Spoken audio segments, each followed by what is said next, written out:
Voilà. Jeg synes, det ser utroligt lækkert og indbydende ud i hvert fald.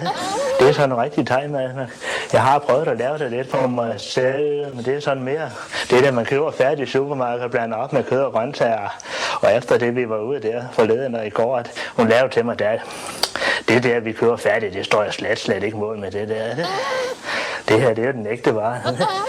Delicious. Very delicious. Delicious Thai food. Okay. Delicious. You like it? Very much. Yeah. Okay, let's stage. Skål. Skål. Skål. Skål. Mig der. Hvorfor drikker du så meget? Ej, der var sådan noget der. Det var altså lige rigtig stærkt der. Vi danskere, vi har lidt sarper, ganer og dem derude. For som jeg også har fået fortalt og også har set tidligere, der er altså thai-mad er jo ikke bare thai-mad, der er noget af stærkt krydret, og noget af det er ganske rimeligt for vores ganer også.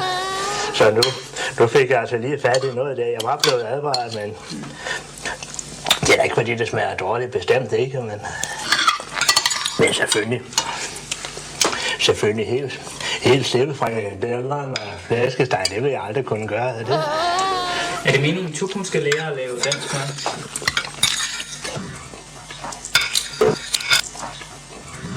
Hvis hun har lyst til det, ellers så kan vi sagtens lave den aftale. Hun tager sig af thai-maden, så tager jeg mig af den danske mad. Jeg er ikke så dårlig i køkkenet, hvis jeg skal hilse at se. Jeg kender ikke andre end mig selv, der kan lave en flæskesteg med sprøde svær, så det som tilfredsstiller mig selv.